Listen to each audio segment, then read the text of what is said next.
So hey students welcome to another video. आज हम लोग लाइट स्टार्ट कर रहे हैं, चैप्टर लाइट। ये इंट्रोडक्टरी वीडियो, छोटी वीडियो रहेगी और बहुत कंट्रोवर्शियल टॉपिक है, बहुत ज़्यादा कंट्रोवर्शियल टॉपिक। मतलब कि ऐसा समझ लो कि मतलब बहुत सारे कंट्रोवर्शियल तो आपका ऐसे कहेंगे कि एटॉमिक थ्योरी है, ठीक है, जिसमें बहुत सारे हम लोग के चर्चे होते हैं। बट फिजिक्स से रिलेटेड लाइट भी एक बहुत कंट्रोवर्शियल टॉपिक हमेशा से रहा है। एक्चुअली लाइट एक स्टार्टिंग से इंटरेस्टिंग चीज़ थी। जब भी साइंटिस्ट ने लाइट को देखा तो लाइट हमेशा से लोग को स्टार्टिंग से अलग तरीके की चीज़ लगती थी। भैया है क्या, हर तरफ तो फैली हुई है, कैसी टाइप की चीज़ है ये, ठीक है, हर तरफ फैल जा रही है, दिख नहीं रही है, मासलेस है, ठीक है, मतलब ये है कि आप फील कर पा रहे हो उसको, पकड़ नहीं पा रहे हो, क्या चीज़ है ये, ठीक। तो ये जैसे आपका इलेक्ट्रोमैग्नेटिज्म होता है, ठीक है, इलेक्ट्रोमैग्नेटिज्म या फिर मैग्नेटिक फील्ड आप कह सकते हो, पकड़ नहीं सकते लेकिन तब भी इफेक्ट हुआ। तो वो तो चलो डिस्कवर हो गई थी, उसमें उतना कॉन्ट्रोवर्सी नहीं थी, कॉन्ट्रोवर्शियल ये टॉपिक था। अब यहाँ पे होता क्या है, थोड़ा सा आपको ब्रीफ दे रहे हैं चैप्टर का, ज़्यादा चैप्टर के डीप में भी नहीं जा रहे। ब्रीफ मतलब ऐसा है कि आप थोड़ा सा 11th सॉरी आपका 12th में आएगा राइट, तो थोड़ा सा उसको भी कैप्चर आउट करने का मतलब ये थोड़ा आप फील ले लो उस चीज़ का। अच्छा, लाइट को पहले बेटा कहा गया ये एक रे है। रे क्या है, रे एक ऐसी होती है ना, एक ही डायरेक्शन में जाती है। मैथ्स में पढ़ा होगा ना, मैथ्स में नहीं पढ़ा होगा भैया, ठीक है, मैथ्स का एक चैनल है भाई का। तो रे क्या होती है, एक सिंगल डायरेक्शन में मूव करती है और कोई डायरेक्शन उसका नहीं रहता। तो लाइट को भी रे माना जाता है कि भैया रे प्रॉपर्टी है, ठीक है, इसीलिए आपका रे ऑप्टिक्स बना, जिसमें आप ये बेसिकली आप रे ऑप्टिक्स ही पढ़ोगे। रे ऑप्टिक्स में क्या पढ़ते हो आप, रिफ्लेक्शन, रिफ्रैक्शन, ये सब की बातें होती है, जो कि एक रे नेचर डिनोट करता है लाइट का, ठीक है, ऑप्टिकल नेचर डिनोट करता है लाइट का। तो रे पहले लाइट को कहा गया कि लाइट रे है, एक सीधे डायरेक्शन में चीजें चल रही है। फिर बाद में आए एक हाइजून नाम के भैया आए, ठीक है, हाइजून प्रिंसिपल आए। तो हाइजून ने कहा नहीं नहीं, लाइट रे नहीं, लाइट वेव है। वेव क्या है कि उसमें पार्टिकल जो है वाइब्रेट कर रहे हैं और वेव की तरह वो चल रहे हैं, ठीक है, वो एक तरह की वेव है। हम लोग जितने रे से थ्योरी कर रहे थे हम लोग हैरान हो गए, साइंटिस्ट वो कह रही है क्या, हम तो रे प्रॉपर्टीज पे सारी रिसर्च करेंगे तो हम लोग की गलत हो जाएगी। तो हाइजून ने कहा कि अच्छा राइट जो है ना वो रे तो है आपकी, ठीक है, रे तो है आपकी, लेकिन ये एक वेव भी है, ये वेव भी कैरेक्टरिस्टिक शो करती है। तो लाइट को फिर कहा गया ये रे भी है, ये वेव भी है, ठीक है। अभी भी दिक्कत है क्योंकि जब आप वेव नेचर किसी चीज का कह देते हो ना, तो मतलब आप कह रहे हो उसमें कोई पार्टिकल्स है, ठीक है, कोई पार्टिकल्स है वो वाइब्रेट कर रहे हैं। वेव में क्या होता है, पार्टिकल्स ही ना वाइब्रेट करते हैं, आपने 9th में पढ़ा होगा पिछले क्लास में, वेव ट्रांसवर्स लॉन्गिट्यूड। तो यहाँ पे लाइट को भी कहा गया वेव। तो अब ये बात रही, ठीक है भैया लाइट तो वेव हो गई, तो इसको एक स्पेशल क्राइटेरिया हम लोग दिए, इलेक्ट्रोमैग्नेटिक वेव। इलेक्ट्रोमैग्नेटिक वेव, ये आईसीएसई वाले आपके जितने बच्चे अगर देख रहे होंगे शायद, तो बेटा आप लोग के कोर्स में इलेक्ट्रोमैग्नेटिक वेव का थोड़ा सा टॉपिक आ जाता है। इलेक्ट्रोमैग्नेटिक वेव क्या होती है, ठीक है, सीबीएसई वाले तो भी जान लो, अच्छी चीज। इलेक्ट्रोमैग्नेटिक वेव वो वेव होती है जिसमें इलेक्ट्रिक फील्ड और मैग्नेटिक फील्ड परपेंडिकुलरली वाइब्रेट करते हैं। मतलब हमें पता है 3 एक्सिस है हम लोग की, ठीक है, 3 एक्सिस है, ऐसे दिखाता हूँ ना, ये एक्स एक्सिस, ये वाई एक्सिस और अंदर जेड एक्सिस, ठीक है, 3 एक्सिस होती है, 3 डायमेंशनल। तो 2 एक्सिस पे तो आपकी इलेक्ट्रिसिटी और मैग्नेटिक फील्ड रहती है, और तीसरा जो एक्सिस है उस डायरेक्शन में वो प्रोपोगेट करती है तीनों के परपेंडिकुलर। तो that is called electromagnetic wave. तो लाइट एक इलेक्ट्रिसिटी और मैग्नेटिक फील्ड का कॉम्बिनेशन है जो चल रहा है, और वो एक वेव भी नेचर है, मतलब उसमें particles and these particles are called photons, ठीक है। फोटॉन्स जो है रेस्ट मास उनका 0 होता है। रेस्ट मास मतलब अगर यहाँ पे अगर रख के छोड़ दोगे ना तो मासलेस है, कोई मास नहीं होता। लेकिन जब ये मूव करते हैं तो इनके अंदर एक मास आ जाता है, एक मतलब कोई क्वांटिटी ऑफ इनर्शिया आ जाती है, ठीक। तो ये आपका तो था बेसिक चैप्टर क्या है। ये बहुत कंट्रोवर्शियल टॉपिक है और बहुत अच्छा टॉपिक है लाइट, ठीक। तो स्टार्ट करते हैं। आपका पहला पॉइंट जो है रिफ्लेक्शन ऑफ लाइट से। तो रिफ्लेक्शन ऑफ लाइट क्या, आपका 2 लॉज है रिफ्लेक्शन, लॉज ऑफ रिफ्लेक्शन भी कहते हैं। वो साइड देखो डायरेक्ट पूछी जाती है, ठीक है, उसमें बेस्ड मे भी कोई क्वेश्चन पूछ ले, डायग्राम बना के पूछ ले, या फिर डायरेक्ट लॉ लिखने को कहेंगे। तो लॉ आपको याद करनी है, ठीक है, लंबी बात छोटी में अगर कहा जाए, इन शॉर्ट कहा जाए, तो आपको याद करनी पड़ेगी। तो पहली लॉ क्या कहती है, angle of reflection is equals to angle of incidence. ठीक है, अच्छा ये इस वीडियोस में आपको नोट्स रेफर आप कर सकते हो, डिस्क्रिप्शन में मिल जाएंगे। सारे वीडियोस में एक साथ ही कंबाइन करके नोट्स डालेंगे। ठीक है, उम्मीद है शायद मेरी अगर ये वीडियो में ना मिले तो आपको नेक्स्ट आने वाली वीडियो भी मिल जाएगा। एक्चुअली टाइम नहीं मिलता है कई बार नोट्स, क्योंकि एक ही बंदा काम कर रहा है तो नोट्स भी लिखने अच्छे से लिखने पड़ते हैं कंपाइल करके। तो अगर इस वीडियो में नहीं तो नेक्स्ट वीडियो में मिल जाएगा। अभी इंजॉय करो, इंट्रोडक्शन देख लो, कुछ लिखने वाला भी टॉपिक नहीं है इसमें, नोट से रेफर आप कर सकते हो आराम से। तो एंगल ऑफ रिफ्लेक्शन और एंगल ऑफ इंसिडेंस इक्वल होता है। अब है क्या ये दोनों चीज, ये देखो मान लो ये कोई बेटा सरफेस है, ठीक है, ये सरफेस को हम लोग डैश्ड कर देते हैं। डैश्ड का मतलब क्या दिखाता है, ये सॉलिड चीज है, नीचे की तरफ सॉलिड है, ऊपर की तरफ जहाँ पे डैश नहीं है वो रिफ्लेक्टिंग है। रिफ्लेक्टिंग का मतलब वहां से कोई चीज रिफ्लेक्ट कर सकती है।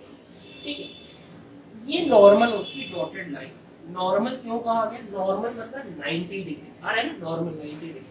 तो ये ऐसी इमेजिनरी लाइन है जो 90 डिग्री का एंगल बनाती है सरफेस। अब बहुत लोग कहेंगे सर ये 90 डिग्री के एंगल की क्या जरूरत है, हमें एंगल नापना है।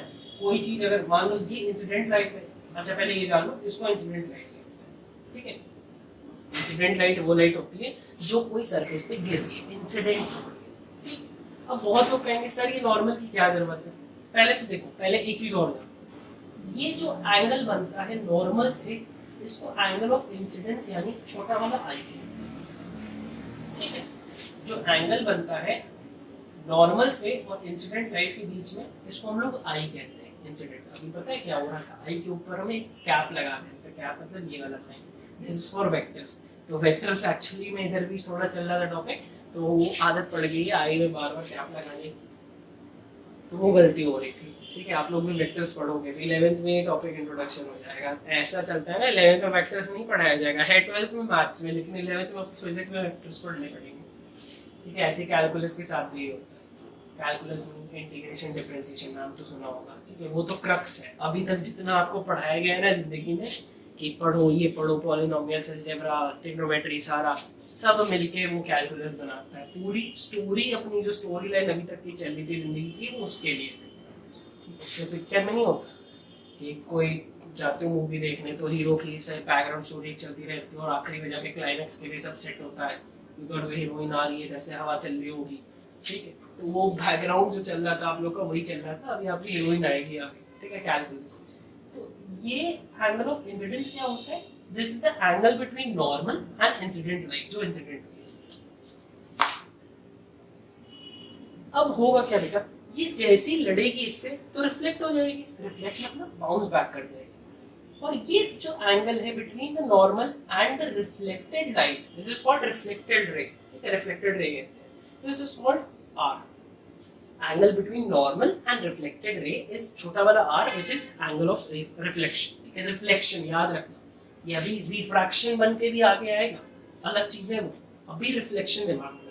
कभी होता नहीं है बॉल को ऐसे, मतलब मान लो यहाँ से सरफेस पे फेंक है तो ये बॉल ऐसे लड़ेगी और उसी एंगल में इधर वापस चली जाएगी, अगर सरफेस हम लोग का स्मूथ है, कोई उसमें एजेस नहीं, कर्व्स नहीं। ठीक है, अब हुआ क्या, अब तो बहुत लोग कहेंगे सर ये एंगल यहाँ बना रहे हो, ये एंगल यहाँ बना लेते तो इसकी नॉर्मल की तो जरूरत ही नहीं पड़ती, ऐसे ही काम हो जाता है। बट अब ये जान लो कि हर सरफेस प्रॉपर स्मूथ नहीं होता, उसमें कर्व्स रहते हैं। तो कर्व्स के लिए हम लोग का एंगल जो है वो दिक्कत करने लगता है अगर सरफेस से लेते हैं, इसीलिए हम लोग हर पॉइंट पे नॉर्मल बना के देखते हैं। ठीक है, एक 90 डिग्री की इमेजिनरी लाइन बनाते हैं, उससे एंगल का हम लोग मेजरमेंट लेते हैं, ताकि नॉमिनेट मतलब एक वो कहते हैं ना कि बाकी जो चीजें हैं वो नॉमिनेट हो जाए, नॉर्मलाइज हो जाए, sorry.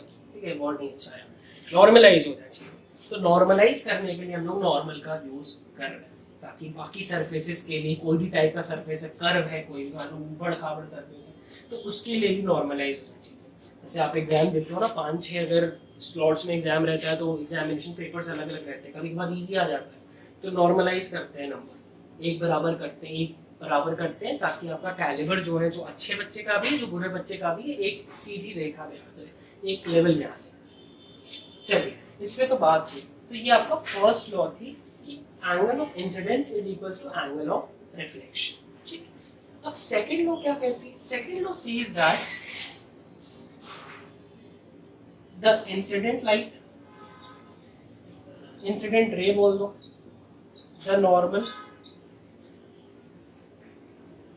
at the point of incidence,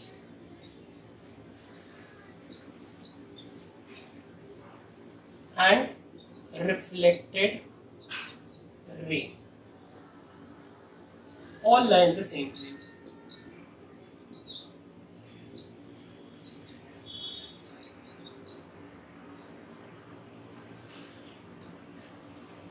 means क्या बेटा, देखो इंसिडेंट लाइट ये है, ये नॉर्मल थी और ये रिफ्लेक्टेड लाइट थी, ये तीनों एक ही प्लेन में लाई करती हैं। एक प्लेन में लाई करने का मतलब क्या है, ये एक सिंगुलर देखो प्लेन है उसमें लाई करनी, बोर्ड के इस टाइम ये बोर्ड के प्लेन में लाई करनी, ठीक है। तो ये चीज आपको बताने का कोई मोटिव ज्यादा नहीं बनता है, वो आप इमेजिन भी कर सकते हो कि कभी भी एक लाइट आएगी और रिफ्लेक्ट होकर जाएगी, वो एक प्लेन में ही लाई करेगी। एक 3D कोई फिगर नहीं होगा, एक प्लेन होगा, 2 डायमेंशनल फिगर, उसी में ये तीनों जो लाइट है वो लाइट कर रही होंगी, तीनों रेज लाइट कर रही होंगी, नॉर्मल भी, रिफ्लेक्टेड लाइट भी और इंसिडेंट लाइट, ठीक है। तीनों जो रेज बन रही हैं, तीनों जो लाइट के डायरेक्शंस बन रहे हैं, दूसरा डायरेक्शन नहीं है, इमेजिनरी लाइन, ये तीनों एक ही प्लेन में लाई करेंगे। एक देखो जैसे बोर्ड के प्लेन में यहाँ पे लाई कर रही है, वैसे ही वहां पे भी लाई कर रही है। तो ये आपका लॉज ऑफ रिफ्लेक्शन था, जो कि आपको जानना पड़ेगा, ठीक है, लर्न भी करना पड़ेगा, नोट से रेफर कर सकते हो, फिर बुक से भी रेफर कर लो, कोई दिक्कत नहीं, ठीक है। आगे बढ़ते हैं, आगे बढ़ते हैं और स्फेरिकल मिरर्स की बात करते हैं। आज तक आपने क्या देखा होगा, एक प्लेन मिरर देखा होगा, ठीक है।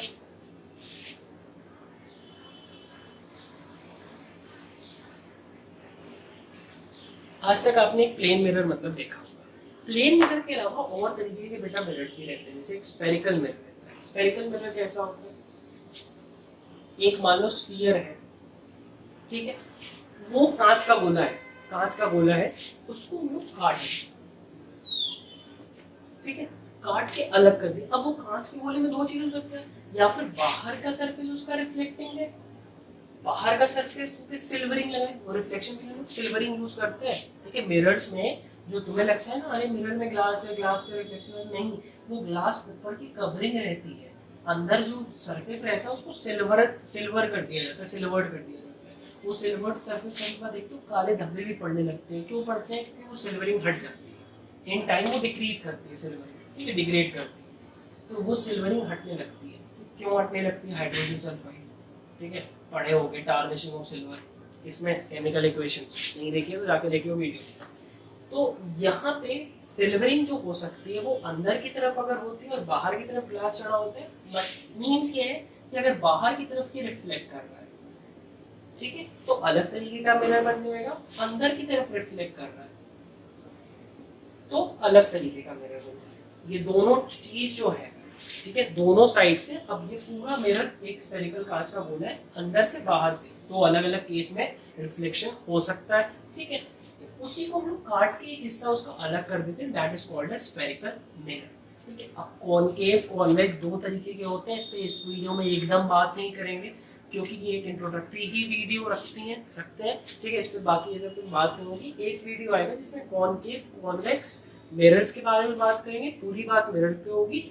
एक वीडियो रिफ्रैक्शन पे आएगा, रिफ्रैक्शन क्या है, छोटी सी रहेगी, और third video will be our last one, that is for lenses, ठीक है, एक लेंसेज पे अलग से वीडियो रहेगी, टोटल 4 वीडियोस रहेंगी, ठीक है, जिसमें 2 छोटी छोटी, एक इंट्रोडक्शन स्टार्टिंग में ये चल रही है और एक और आएगी, और बाकी 2 मेन आपकी मेजर वीडियोस रहेंगी।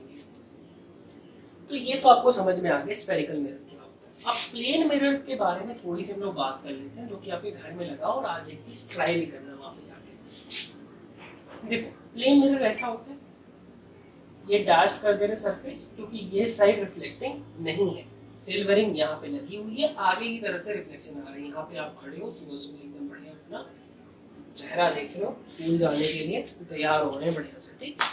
तो अब क्या दिक्कत है, दिक्कत नहीं, बेसिकली प्रॉपर्टीज है मिरर की, कि बेटा जितना दूर तुम खड़े होगे अंदर तुम्हें इमेज भी उतनी ही दूर बनते हुए दिखाई देगी, ठीक है, जितना दूर तुम यहाँ से खड़े हो उतनी ही दूर अंदर से इमेज दिखाई देगी बनती है। यहाँ पे तुम्हारा हम शक्ल जो है वो खड़ा हो, ठीक है, सेम डिस्टेंसेस पे बनती है, और साइज भी जो तुम्हारी है और तुम्हारे हम शक्ल की है वो भी सेम रहेगी, ठीक है। तो प्रॉपर्टीज हैं ये मिरर की, प्रॉपर्टीज पढ़ रहे हैं, और मिरर में इमेज जो है वो इरेक्ट बनेगी। इरेक्ट का मतलब क्या है, सीधी इमेज बनेगी, इन्वर्टेड नहीं बनेगी, इरेक्ट इमेज बनेगी। जैसे जैसे पढ़ाया जा रहा है आपको, हम लोग वर्ड्स भी क्लियर कर रहे हैं, तो ये सब वर्ड्स लिखते हैं तो बहुत काम के इरेक्ट इमेज बनेगी। ठीक है, ये इमेज क्या होगी, इरेक्ट होगी। अच्छा, ये इरेक्ट भी होगी और ये वर्चुअल भी होगी। वर्चुअल क्यों होती है, देखो हमने क्या क्या वर्ड्स बोले। हमने बोला कि सेम डिस्टेंस पे बनेगी, एज ऑफ ऑब्जेक्ट, ऑब्जेक्ट मतलब तुम, जितने डिस्टेंस पे तुम मिरर से, मिरर से भी उतने डिस्टेंस पे इमेज बनेगी। सेकंड, सेम साइज की बनेगी, जितने बड़े तुम हो भैया उतनी बड़ी तुम्हारी इमेज बन जाएगी। थर्ड इज इरेक्ट इमेज बन, इरेक्ट मींस सीधी इमेज बन गई। तुम सीधे अगर खड़े हो ना मिरर के सामने तो सीधी इमेज अंदर बनती है, तो that is called erect image. ये नॉर्मल प्लेन मिरर की बात हो रही है, ठीक है। वरना एक कभी बार जूम में जाते हो, वहाँ पे एक मिरर वर्ल्ड करके जगह रहती है, वहाँ पे अंडरवन टाइप के मिरर्स रहते हैं, वहाँ पे भी चीजें अलग रहती है, तो वहाँ पे तुम्हें शायद इन्वर्टेड इमेज भी अपनी दिखाई दे, उल्टी भी इमेज दिखाई दे, तो प्लेन मिरर पे नहीं दिखाई देगी, वो अलग तरीके का शेप रहेगा मिरर का, हल्का सा कर्व रहेगा। और फोर्थ वन इज वर्चुअल। अब वर्चुअल क्या है बेटा, वर्चुअल तुम यूज करते हो ना, स्क्रीन का यूज करते हो अभी भी, ठीक है। वर्चुअल वर्ल्ड कहते हैं जो असली नहीं हो, जो रियल ना हो, ठीक है। तो ये वर्चुअल इमेज है। वर्चुअल इमेज क्या है कि अगर मान लो तुम कोई स्क्रीन लेके खड़े हो, तुम कोई स्क्रीन लेके खड़े हो, ठीक है। यूजुअली जिंक सल्फाइड की स्क्रीन आती है, ठीक है, जिंक सल्फाइड की स्क्रीन आती है। तो अगर तुम कोई स्क्रीन लेके खड़े हो, ठीक है, कोई चीज लेके खड़े हो, मान लो कोई भी ऐसे कोई चीज लेके खड़े हो, तो उस पर तुम्हें अपनी इमेज बनते हुए नहीं दिखाई देगी। जैसे अभी तुम देख पा रहे हो ना कि इसमें तुम्हें इमेज बनते हुए दिखाई देती होगी चश्मों में, तो चश्मा अगर ऐसे करके मिरर के सामने रखे और खड़े हो तो मिरर यहाँ पे दिखाई नहीं देगी तुम्हारी बनते हुए। कोई स्क्रीन में से चश्मे पे तो दिखाई दे रही क्योंकि रिफ्लेक्टिंग है, बट कोई अगर स्क्रीन लेते हो, स्क्रीन स्पेसिफिक है, आज जाके सर्च करना हाइड्रोजन सल्फाइड स्क्रीन, ठीक है, तब देखोगे फिल्म टाइप की अगर रहती है, एक्सरे वाली फिल्म ले लो, वो रखोगे तो वो अगर अपने हाथ में यहाँ पे ले लो, ठीक है, तो वो तुम्हें ये चीज बनते हुए नहीं दिखाई देगा। क्यों नहीं दिखाई देगा, क्योंकि ये वर्चुअल इमेज है। जो वर्चुअल इमेज रहती है ना, वो वर्चुअल तक ही सीमित है, वो रियल नहीं हो सकती। रियल मतलब वो स्क्रीन पे नहीं बन सकती। जो इमेज स्क्रीन पे आपकी बन जाती है that is called real image, जो स्क्रीन पे नहीं बन पाती है that is called virtual image. ये बहुत अच्छा कॉन्सेप्ट है, ये आगे आप मिरर्स में देखोगे, ठीक है, मिरर्स में ये चीज देखोगे कि वर्चुअल इमेज आती है। मिरर्स कौन से, स्फेरिकल वाले की बात करें, कॉन्वेक्स लेंसेज में भी देखोगे, ठीक है, वर्चुअल। तो ये कुछ वर्ड्स हैं, आप दिमाग में रखो। वर्चुअल, इरेक्ट मतलब सीधी, इन्वर्टेड मतलब उल्टी, वर्चुअल मतलब it can not be formed on a screen, real मतलब it can be formed on a screen. ये सब चीज आप ध्यान में रखना, क्वेश्चंस में, एमसीक्यूज में मैं भी पूछ, यू नेवर नो। तो इसी के साथ हम जितना बताना था इसके लिए, इंट्रोडक्शन के लिए, वो चीज़ खत्म होती है। तो अगले वीडियो में मिलते हैं जिसमें हम लोग मिरर्स के ऊपर, स्फेरिकल मिरर्स के ऊपर पूरा बात करेंगे। तब तक के लिए